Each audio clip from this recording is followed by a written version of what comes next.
Hello అండి, అందరికీ నమస్కారం. ఇదైతే కంప్యూటర్ వర్క్ బ్లౌజ్ అండి.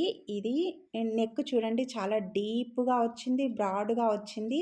డీప్ నెక్ ఏసుకునే వాళ్ళకైతే సూపర్‌గా ఉంటుంది. అలాగే ఫ్రంట్ నెక్ కూడా అంతే డీప్‌గా వచ్చింది.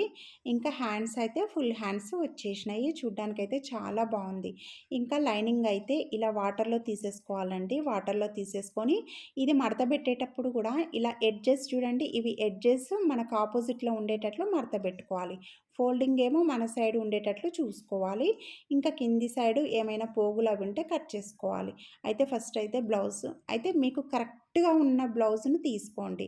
మీకు మీ మెజర్‌మెంట్ ఇది కరెక్ట్‌గా ఉంది మాకు అన్న బ్లౌజ్‌ని తీసుకొని అదైతే ఇలా మంచి సైడే ఫోల్డింగ్ చేసి పెట్టుకోవాలి.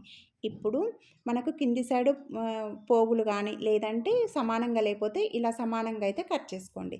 తర్వాత ఇప్పుడు ఈ పై సైడు ఒక హాఫ్ ఇంచు పైకి ఒక లైన్ అనేది మార్క్ చేసుకోండి. ఎందుకంటే మనకు బ్లౌజ్ కింది సైడు హాఫ్ ఇంచు కుట్లల్లోకి పోతుంది కాబట్టి ఇలా హాఫ్ ఇంచు పైకి కుట్ల కోసం మార్క్ చేసి పెట్టుకోవాలి. ఇప్పుడు ఇది ఇదిగోండి బ్లౌజుకు కరెక్ట్‌గా ఈ పై లైన్ దగ్గర మార్క్ చేసుకోవాలి. ఇంకా ఈ ఈ ఫోల్డింగ్ ఉంది కదా, లైనింగ్ ఫోల్డింగ్ కూడా సమానంగా ఉండేట్లు చూసుకోండి నెక్ దగ్గర. ఇదిగోండి ఇవి 2 సమానం ఉండాలి. అలాగే బ్లౌజ్ కూడా ఇది అటు కానీ ఇటు కానీ ముడతలు లేకుండా ఉండాలి. అటు ఈ షోల్డర్ సైడు నెక్ సైడ్ ఇలా లోపలికి అలా కాకుండా మంచిగా బ్లౌజ్‌ని మంచిగా పెట్టుకోవాలి. ఎక్కడ ముడత అనేది ఉండొద్దు మనకు. మెయిన్ షోల్డర్ దగ్గర అనమాట. ఇప్పుడు మనము మెజర్మెంట్ ఈజీగా పెట్టుకుందాము. మీకు అర్థమవుతుంది ఖచ్చితంగా. నెక్ దగ్గర ఒక మార్కు చేసుకోండి. నెక్కుకు సూటిగా ఒక మార్కు చేయండి. ఇప్పుడు అదే నెక్ నుంచి పైకి రండి.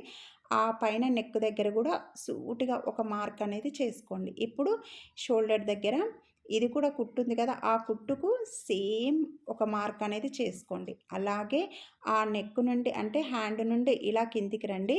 ఆర్మ్ హోల్ దగ్గర కూడా ఆ చంక దగ్గర కుట్టేడ ఉంటాడో ఒక మార్క్ అనేది సూటిగా చేసుకోండి. మళ్ళీ కిందికి ఖర్చు భాగం దగ్గరికి రండి. అక్కడ కూడా ఒక మార్క్ అనేది చేసుకోండి. ఇప్పుడు బ్లౌజ్ గుర్తులు అనేది మనం పెట్టేసినాం. ఇప్పుడు కుట్లలోకి తీసుకోవాలి. ఇప్పుడు మనము బ్లౌజ్ ఎలా ఉందో అలా పెట్టిన తర్వాత ఇప్పుడు నెక్ డీప్ ఎంత ఉందో అంత పెట్టినాం. మరి కుట్లలోకి క్లాత్ కావాలి కదా, అందుకని దాని పైన ఒక హాఫ్ ఇంచు పైకి గుర్తు పెట్టండి.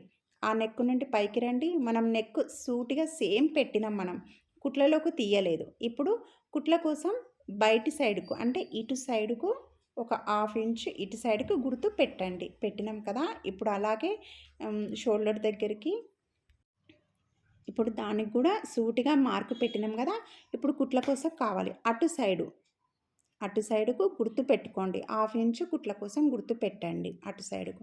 ఇప్పుడు అదే చంక భాగం అంటే షోల్డర్ నుంచి కిందికి చంక భాగంకి రండి. గుర్తు పెట్టినాం కదా సూటిగా. ఇప్పుడు దాని పైకి బయటి సైడుకు హాఫ్ ఇంచు పైకి గుర్తు పెట్టుకోవాలి. ఇలా పెట్టుకున్న తర్వాత మళ్ళీ కిందికి రండి. ఇప్పుడు మనము ఇక్కడ డాట్స్ కోసం ఇలా ఇదిగోండి ఇంత ఒక ఫింగర్కి దాంట్లో ఒక డాట్ ఉంది కదా, దాని తర్వాత ఖర్చు కోసం 3 ఫింగర్స్ ఇలా పెట్టుకొని పైనుంచి ఇలా క్రాస్గా లైన్ అయితే గీయండి. ఇప్పుడు మనం కుట్ల కోసం కూడా డాట్స్ అనేది పెట్టుకున్నాం. అయితే షోల్డర్కి నెక్కు పైన మనకి ఇక్కడ కూడా మనకు క్లాత్ అనేది కుట్లలోకి పోతుంది. అందుకని పైకి ఒక హాఫ్ ఇంచు పైకి ఇలా ఒక లైన్ అయితే గీసుకోండి. ఇలా ఒక హాఫ్ ఇంచ్ పైకి గీసుకొని ఇప్పుడు బ్లౌజ్ని అయితే తీసేయండి. ఇప్పుడు మనం ఇక్కడ కలపబోయేదన్నీ అసలు కంటే బయటికి ఉన్నవే మనము మొత్తం అనేది కలిపేస్తామన్నమాట. ఇక్కడ ఇప్పుడు చాలా ఈజీగా ఉంటుంది చూడండి. మీకు ఈజీగా అర్థమవుతుంది ఇక్కడ అసలు ఎంత సింపుల్గా అర్థమవుతుందో. ఇప్పుడు ఇదిగోండి ఇది ఖర్చు భాగం. ఇప్పుడు మనకు బయటి సైడుకు ఏం కనిపిస్తున్నాయి అవే కలుపుకుందాం. మనం పైన షోల్డర్ దగ్గర కుట్ల కోసం తీసుకున్నాం కదా, అక్కడికైతే ఫస్ట్ లైన్ గీయండి. ఇప్పుడు లోపల సైడుకునే కలపొద్దు మీరు. బయటికి ఎక్కడెక్కడ బయటకున్నాయి అవి కలుపుదాం. ఇదిగోండి ఇక్కడ నెక్ దగ్గర స్కేల్ పెట్టి ఇలా బయటి సైడుకు ఇటు సైడ్ ఉంది కదా అది, ఇక్కడ నెక్ డీప్కి వచ్చేసరికి పై సైడ్ ఉంది కదా అది, మనం ఎంతసేపు ఉన్నా బయటివే కలపాలి. ఇంకా ఇప్పుడు షోల్డర్ దగ్గర కూడా అటు సైడ్కున్నదే చివరికి కలపాలి. ఇంకా ఆర్మ్ హోల్ దగ్గరికి వచ్చేసరికి ఇది మన చెస్ట్ లూజ్ అండి. ఇది కూడా పైకి ఉన్నది కలుపుకోవాలి. ఇక్కడ 3-4 ఫింగర్స్ మన ఖర్చు కోసం వెళ్ళిపోతుంది. చూసిరా చాలా సింపుల్గా వచ్చింది కదా.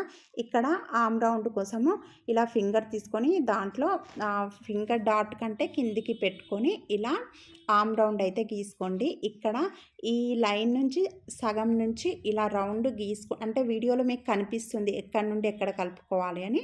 అలా కలుపుకోండి, మీకు ఆమ్ రౌండ్ అయిపోతుంది. నెక్ కూడా కింది సైడ్ బాక్స్ సైడ్ ఇలా రౌండ్ అనేది గీసుకోవాలి.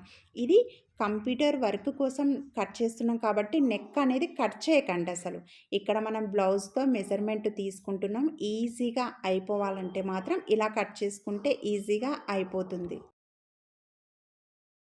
తర్వాత ఇలా కట్ చేసుకోండి. కట్ చేసుకుంటే చాలా సింపుల్. ఇప్పుడు మనము అంటే ఇప్పుడు గుర్తులు ఎలాగ పెట్టుకొని మొత్తము మెజర్మెంట్‌తో గీసుకున్నాం కదా, అలా కట్ చేయండి. చాలా మంచిగా ఈజీగా అయిపోతుందండి. ఫ్రంట్ పార్ట్ నెక్స్ట్ వీడియోలో చూద్దాము. ప్లీజ్ లైక్ చేయండి, షేర్ చేయండి.